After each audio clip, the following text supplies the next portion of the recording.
Hello everybody out there in Bring a Trailer Land. This is my 1970 F100 Ford pickup truck. I want to tell you a little bit about the history of this truck and do a quick walk around. This truck was originally purchased by my wife's great-grandfather. His name was John Lawler, and this truck's been in the family its entire life. I acquired this truck about 18 years ago from my brother-in-law, who inherited the truck from Papa Johnny after his passing. But John Lawler was part of the Lawler mining family from Prescott, Arizona. Now, he lived in central Phoenix, but he traveled frequently up to the mines in Prescott, and up at the mines in Prescott, he kept this truck.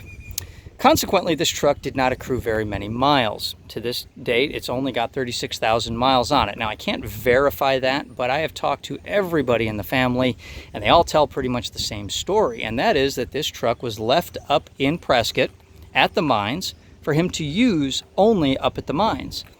As years went on, he brought the truck back to Phoenix, and he eventually grew in age and was diagnosed with dementia, unfortunately, and had the his driving privileges taken away. So the truck really did not accrue very many miles even after it came back to Phoenix from its use in Prescott.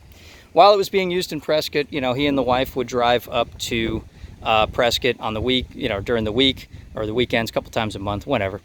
And they would take their Cadillac or their Buick or whatever they held here in Phoenix for comfort, and that's what the wife would use when they were up there, but Papa Johnny would use the truck.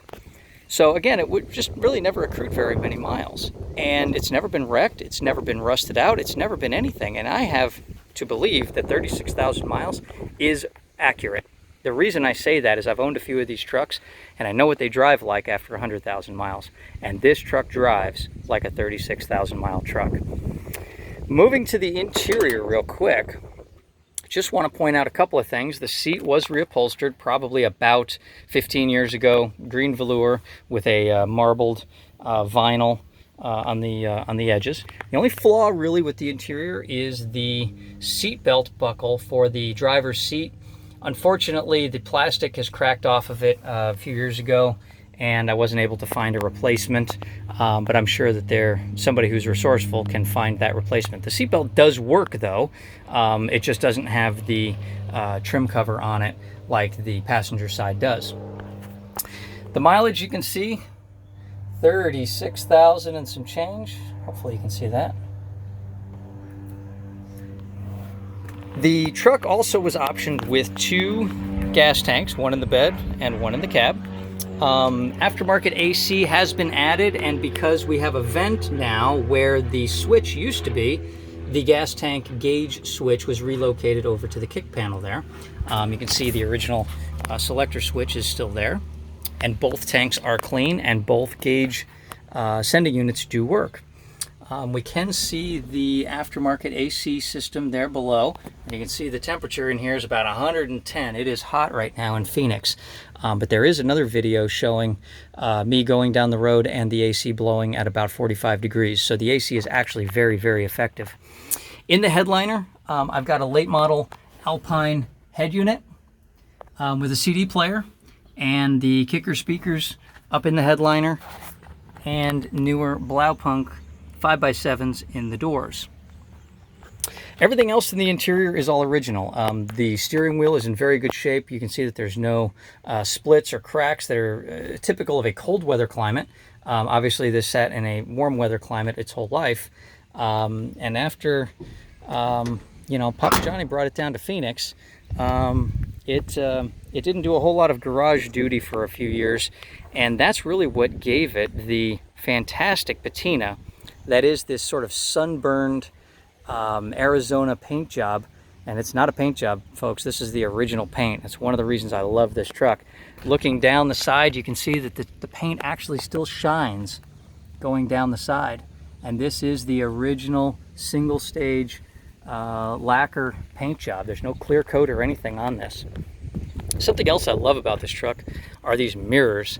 These mirrors are very intricate, and this is the back side of the mirror, and you can see it has a mirror polish to it that is absolutely fantastic.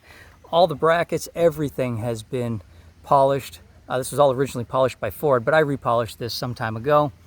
all of these little intricate parts that operate this folding mechanism right here. I couldn't imagine any manufacturer these days trying to manufacture something like this without going broke. I do want to do a quick warm startup and just show you how easily this truck does start. It's hot outside, and the engine is not cold, but it's not hot either. It's just kind of somewhere in the middle. It should just start with a quick bump. I love that. Move back here, you can hear the exhaust note.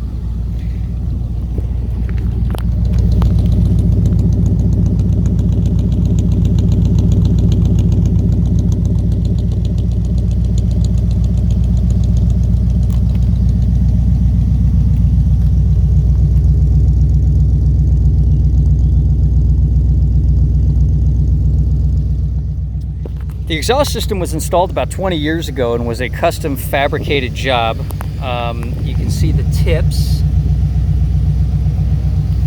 and you can see that the MagnaFlow mufflers were installed, and the welds are all very, very good, very clean job.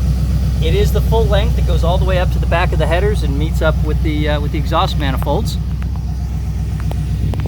Let's go back around real quick and turn the engine off, and we'll continue talking.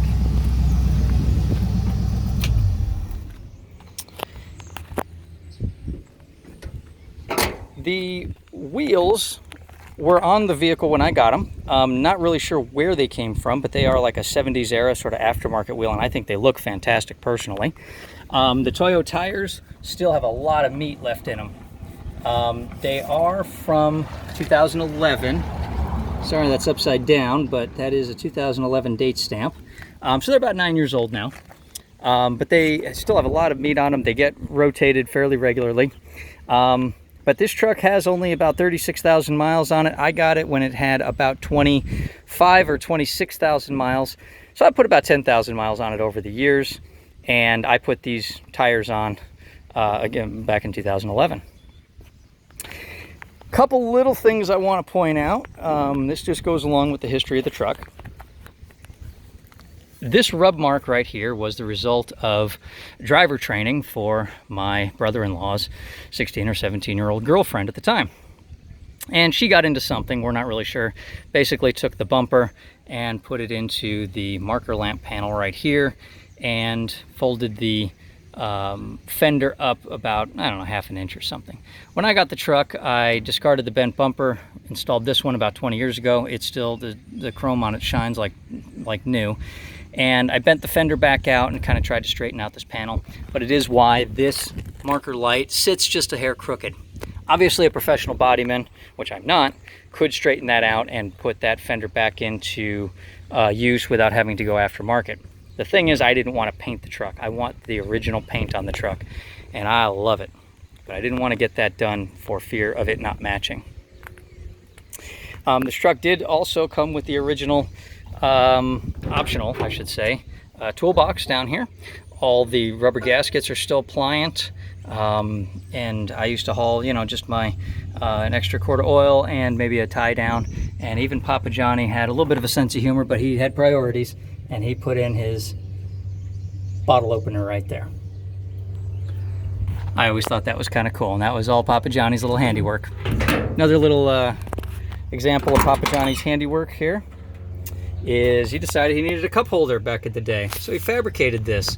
He basically rolled some steel, painted it, screwed it to the kick panel. I always thought that was pretty cool. He also fabricated this little mileage counter right here.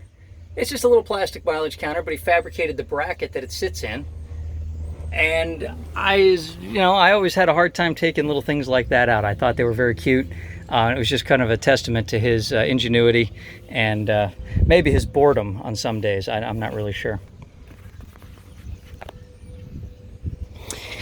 There is no rust on this truck. It is an original Arizona truck. The floor pans are in fantastic shape. The only spot I kind of want to point out here is right here at the base of the door.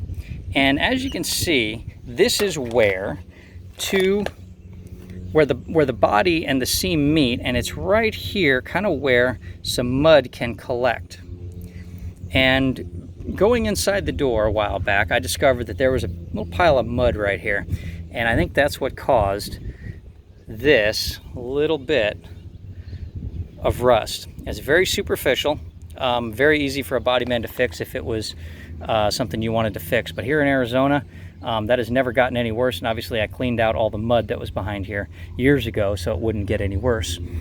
Years ago though, I also did re-lubricate I lubricate all the hinges, everything very regularly, so everything works exactly like it should. All the lock buttons work, everything is very smooth. Windows up and down very easily, which is not always telling of one of these old Ford trucks. Doors close very easily, no need to slam. I'm not sure what else I can tell you about the truck. Well, we can look at the bed here. The bed is very clean, very straight. Never did any hard landscape duty. The wheel wells are not banged up, bent up. There is a little bit of a dent here in the tailgate. I don't know if we can get that. But you can see the tailgate has never been painted. The latching system works very smoothly.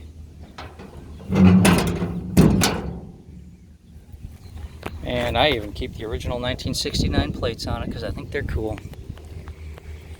Thanks for looking, Bring a Trailer. Please leave any questions or comments in the comments section. Anything else I can answer for you, I'm always happy to do it. I know everything there is to know about this truck. Like I said, I've owned it for 18 years. I love it, but unfortunately it's time to find its second family in life, and I hope that second family enjoys it as much as the first family has. Thanks again for looking, Bring a Trailer. Talk to you guys later.